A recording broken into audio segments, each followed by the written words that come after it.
Masterizer.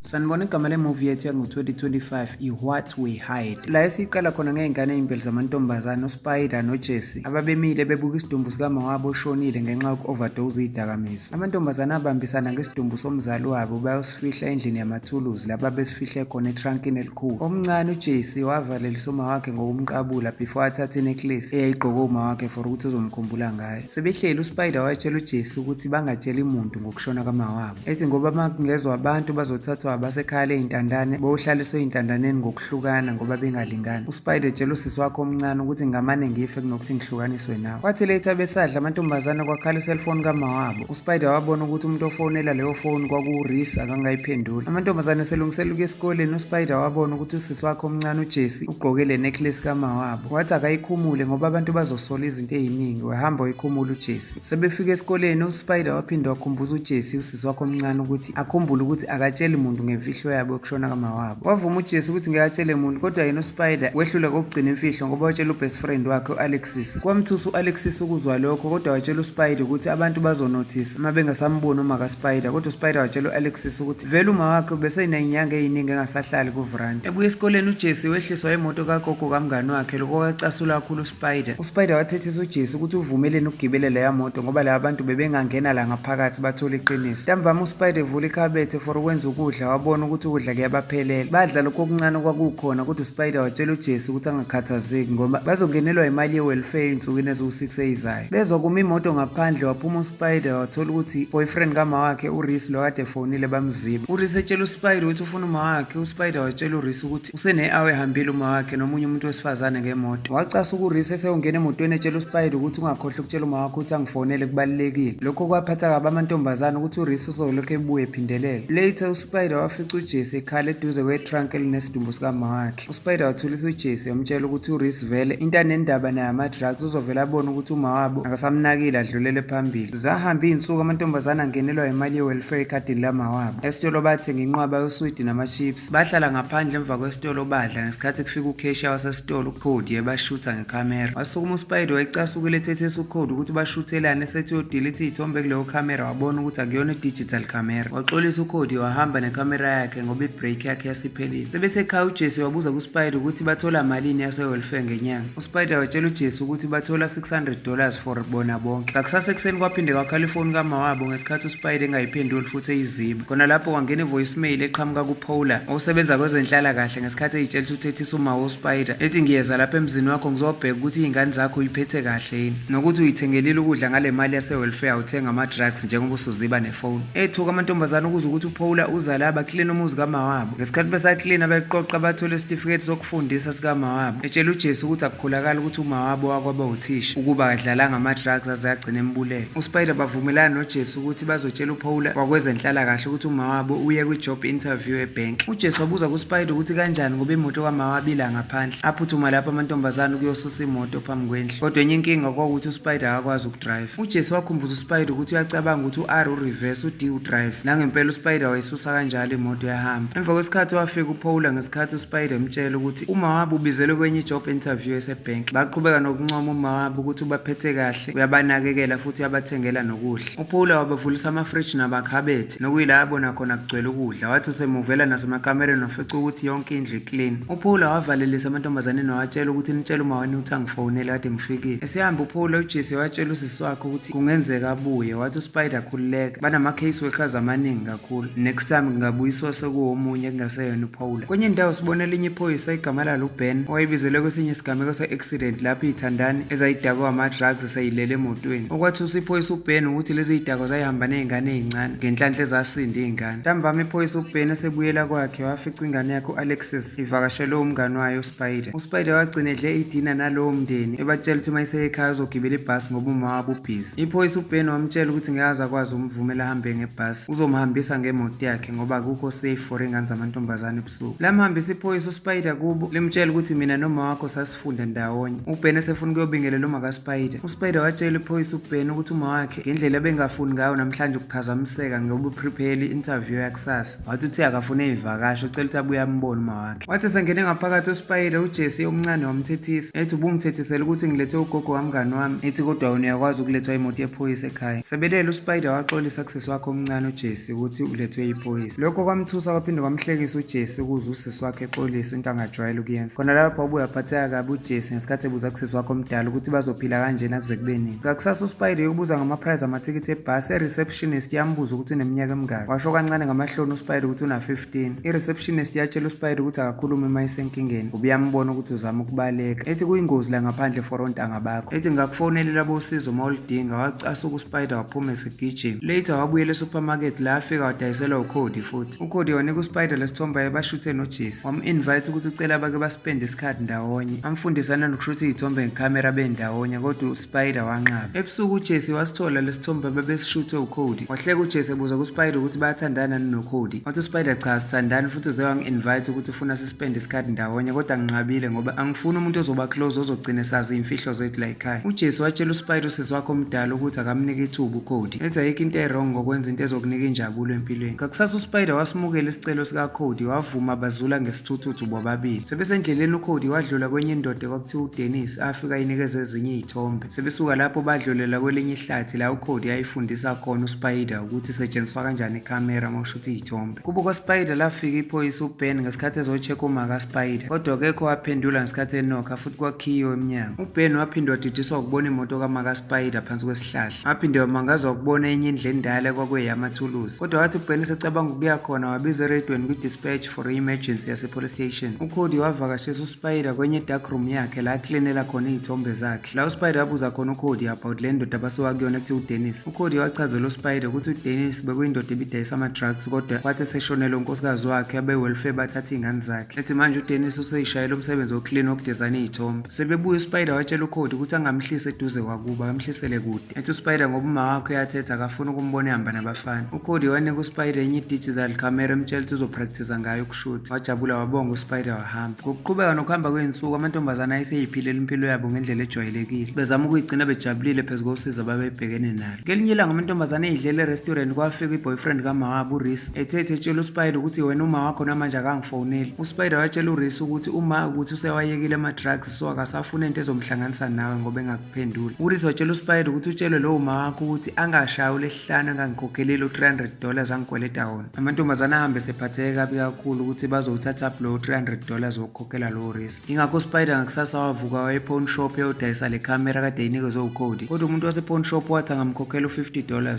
uSpider wacela nokubambisa ngenecklace kamawakhe ethi ukuthi ufuna imali ephuthumayo. Wayebamba umuntu wase pawn shop emtshela ukuthi uzoyibamba for 2 weeks. Ethi kodwa izokukhosta more mangathi usufuna ukuyithenga back. Ngalobo busuku uSpider wafika kwi-caravan kaRick ngesikhathi esemlethela imali yakhe. Emcela ukuthi ucela ahlukane nabo manje abayeke. uReese wathi thatha leyo mali kuSpider watshela uSpider ukuthi akathi ukuhlala kancane. Ufuna ukumkhombisa ukuthi yini lehlanyisa uma wakhe. Lokho kwayithusa intombazane uSpider isikhathi sethi uzama ukubaleka. Ethi uReese ayikholakali lento oyishilo ukuthi uma wakhe angayeke idakamizwa. Aphinde athumele indodakazi yakhe yodwa ize la ebusuku. uSpider waphuma esebaleka esesaba ngesikhathi uReese emmemeza ethi angakaqedi ngawo. Esefika ekhaya uSpider wavula kuleyo ndlu yamathuluzi yokukhahlela le trunk elinesidumbu sikama wakhe ekhala. Ethi ngiyakuzonda ma yonke lento oyenzile kungenxa yakho nalama drugs akho. Ethi sisenkingeni nosisi wami omncane kungenxa yakho. Ngakusasa uSpider wasesha kwi-internet ukuthi angam-adopta kanjani udadewabo ngesikhathi ethola ukuthi kungafanele ukuthi aze abe na-18 years futhi abe nemali nobufakazi bokuba financial stable uku-adopta udadewabo. Ngalobo busuku uJesse wabuza kuSpider ngenecklace kamawakhe. uSpider wamtshela ukuthi akakhululeka ayilahlekile izobuya. Kwifoni kamawabo bathola ivoicemail eqhamuka ephoyiseni uBen emema uma kaSpider noSpider noJesse ethi abazodla idini emzini wakhe. Lokho kwaphinde kwawathusa futhi amantombazane. Ngakusasa ekuseni uSpider wahamba yedwa ngakusasa seya kuDennis eyombuza ukuthi angakwazi nokumfotshela i-ID abe ngathi una 18 years. Wavuma uDennis ukuthi uyakwazi ukukwenza futhi udinga imali kodwa uSpider wakhala ngokungabi namali okwamanje. uDennis ngokubona indlela eyayiphatheke kabi ngayo intombazane kwaba ngathi uyamzwela ngesikhathi embuza ukuthi yini le ngake emenza adinga ukuthi azabe na 18 years. Ngakusasa ebusuku sibona uSpider ehleli nomngane wakhe uAlexis. Ngesikhathi uSpider etshela umngane wakhe uAlexis ukuthi useplan ukweqa nodadewabo uJesse. Ethi sengithole nomuntu ozongenzela i-fake ID la engizothola khona umsebenzi ngi-adopte nodadewethu uJesse. Ethi uSpider kodwa ngeke ngimtshele manje uJesse uzomtshela mase kulunge yonke ama-document. U-Alexis wagaxa umngane wakhe ephatheke kabi ukuzwa lezo yindaba. uSpider wathi seyitholile enye imali yase-welfare wabuyela e-pawn shop kodwa wathola ukuthi umuntu wase-pawn shop useyidayisile ikhamera. Wathi le ndoda ayimdayisele enye ikhamera wathenga enye. Wasebuza ngenecklace kama wakhe ngesikhathi ethi ngeke azayi-afford waphuma uSpider wahamba. Later wafika uSpider supermarket eselethele uCody ikhamera. uCody watshela uSpider ukuthi besingekho isidingo sokuthenga enye kwaleya bengikuphile mina ethi ngisafuna ukuphinde ngispende isikhathi nawe. Waqala wanqaba uSpider kodwa wamncenga uCody wagcina evumile. Nokuyila abahamba khona ngesithuthuthu sebeya ngakwenye indawo eyihlathi baqala bashutha iy'thombe. Ngakusasa ekuseni uJesse wayenesifuba somoya i-asthma wakhumbuza usisi wakhe omdala ukuthi isifutho sakhe i-inhaler isiyaphela. uSpider watshela uJesse ukuthi uzomgcwalisela isifutho sakhe later. Baphinde bethuswa ukunokha kumuntu emnyango bathola ukuthi uPaula wakwezenhlalakahle ufuna ukuzobonana noma wabo. uPaula wangena ngomnyango ongemuva back door ngesikhathi ethola ukuthi endlini ku-empty. Waphuma uPaula wazula emva kwendlu ngesikhathi efika ngakule ndlu yamathuluzi endala nokwathi ezama ukuyivula kanti ekhiyeleke ngaphakathi ngesikhathi amantombazane ecashe phakathi. Ethi uPaula uma ingezwa lutho from uma kaSpider kuze kushona ilanga usezobiza abaseshi benze uphenyo. Ngokuhamba isikhathi uJesse watshela udadewabo ukuthi sekumele babatshele iqiniso bezenhlalakahle ngokushona kamawabo usekhathele ile mpilo yena. uSpider watshela udadewabo omncane uJesse ukuthi akamlinde kancane wasuka lapho uSpider sehambe seya kuDennis for kuyofuna le fake ID. Ngebhadi uSpider wafika kuthiwa akekho uDennis. Ngalolo suku wayesenkantolo for kuyolela i-custody yey'ngane zakhe. Ngalolo langa ebusuku uJesse waphinde wabuza kudadewabo ukuthi iphi necklace kama wakhe wagcina evumile uSpider ukuthi wayidayisa. Lokhu kwamphatha kabi usisi omncane uJesse ngesikhathi sebethethisana nodadewabo uSpider setshela uJesse ukuthi umawabo ubevele engenandaba nale necklace futhi ubengenandaba nalutho ekhona la ngaphandle kwama-drugs akhe. uJesse waphikisa uSpider emtshela ukuthi beside ukuthi umawabo bedla ama-drugs kodwa ube umuntu onothando futhi ube umuntu olungile ongenayo inhliziyo embi. uSpider waqhubeka wathethisa usisi wakhe omncane ethi kuyimanje awazi nokuthi uzobe nalesifuba se-asthma ingenxa yobudedengu kama wayekushiye kuvrandi kumakhazi ebusuku. Ethi wawuzofriziswa amakhazi ugodolo uzufe ukuba ngithatha ngangingenisa endlini nami ungisinda ngoba ngangisemncane. Ethi uma wayesebenzisa ngisho ama-drugs ekukhulelwe ikona konke okwadala yonke le asthma kuphela. uJesse wathi ethi engafuni ukuyibhiliva leyo nto wazophuma esegijima ekhala. Wagijima wagcina sevaleka umphefumulo okungasaphefumuleki nokwathi la idonsa i-inhaler yakhe wathola ukuthi ise-empty uSpider akayigcwalisanga. uSpider wathi uphumela ngaphandle wagijima efica usisi wakhe esequlekile. Wafonela i-ambulance 911 kwatholakala ukuthi izothatha isikhathi ukufika. Wagcina ekwazi ukudrayiva imoto kama wakhe wazofika esibhedlela. Odokotela babetreat uJesse esibhedlela babengafuni kumtshela lutho uSpider ngenxa yeminyaka yakhe bethi badinga ukuthi kube khona umuntu omdala. Khona lapho iphoyisa uBen wayekade efonele uSpider wafika esezokhuluma nodokotela bakhona la esibhedlela. uBen watshela uSpider ukuthi udadewenu uJesse uright. Wakhala kakhulu uSpider ethi pho bebengifihlelelana. uSpider wayezigxeka yena ngokukhohlwa ukugcwalisa isifutho sikaJesse. uBen wakhumbuza uSpider ukuthi udadewabo kaJesse awuyena uma wakhe. uBen wabuza kuSpider ukuthi kanti uphi uma wena uSpider akamphendulanga. uSpider watshela uBen ukuthi ngicela ungazihlukanisi nosisi wami. Ngokuhamba kwesikhathi bamdischarge uJesse ngoba sibona wonke amantombazane eselele ndawonye kubo ka-Alexis. Later uBen watshela unkosikazi wakhe ukuthi lezi iy'ngane ziyamfihlela ukuthi uma wazo uphi. Wathi naye uke wayombheka emini wafica kungekho muntu kodwa imoto yakhe ikhona. Ethi uBen ngisho uPaula wase-welfare naye uthi uma walezi iy'ngane usemdakhele for weeks. unkosikazi kaBen watshela umkhonyane wakhe ukuthi iy'ngane y'ngahlala nabo zize yithole ikhaya eli-right. uBen wathi unkosikazi wakhe lokho ngeke kube lula. Ethi ngoba ku-wait list kuney'ngane ey'ngaphezu ka-70,000. Ethi so ukuthi lezi y'ngane sey'nga-endapha ku-welfare ezohlala khona ndawonye zombili akulula. Ngakusasa ekuseni uBen wahambisa amantombazane esikoleni ngesikhathi etshela uSpider ukuthi khululekani ngizomthola uma wenu. Sebehlile emotweni kaBen uSpider watshela u-Alexis ukuthi uplana ukuhamba namhlanje. u-Alexis wamnika enye imali yayo kwi-envelope bahagana sebevalelisana. uSpider wahamba eseyindaweni kaDennis for ukuyokholektha leyo fake ID. Wadlula lapho esewolanda uJesse esikoleni. Kwathi emva kwesikhathi bafika ekhaya ngesikhathi sebeqoqa impahla. uJesse wayididekile buza kuSpider ukuthi kuqoqwa kiwaphi manje. uSpider watshela uJesse ukuthi kuzomele sibaleke ngoba masingahamba bezenhlalakahle bazosithatha then sizobe sesihlukaniswa. Ethi uSpider khululeka sekune-fake ID ekhombisa ukuthi ngina-18 years so sizokwazi ukuyohlala ndawonye. uJesse wathi ngeke ngikwazi ukushiya isikole nabangani bami futhi ngeke sishiye uma wethu oshonile kabuhlungu kanje. Aphikisana amantombazane esethethisana uSpider wazogcina eseshaya uJesse ngempama. Bezwa sekumenye imoto ngaphambi komuzi wagijima uSpider sewukhiye emnyango. Kwakuyi-boyfriend kamawabo uReese wavela wakhahlela umnyango wavuleka. uReese wacindezela uSpider wamtshela ukuthi ngiyazi ukuthi uma wakho ushonile futhi beniziholela nini imali ye-welfare. Wathi uReese ngingayigcina imfihlo yenu manizongikhokhela $200 njalo ngenyanga. Wavuma uSpider. uReese wabuza ukuthi uphi uJesse wathi uSpider akekho. Wathi uReese uma engekho usisi wakho omncane uJesse singayijabulisa thina sobabili. uSpider wathi uzama ukubaleka uthi uReese wambamba. uJesse waqhamuka emva kwakhe umkotela wamluma indlebe. uReese washayisa uJesse ngekhanda waquleka. uSpider waqhamuka emva kwakhe ngenduku ye-baseball.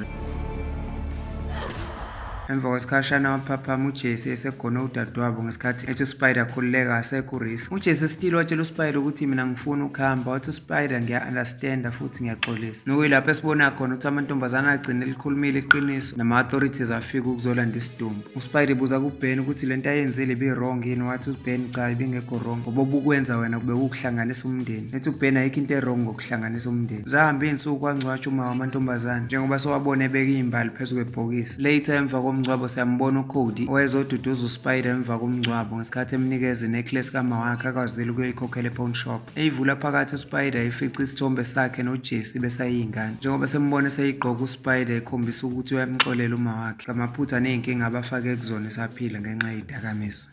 Siyayibeka lapha namhlanje, ungaphuthelwa imuvi elandela izo-uploada kungekudala.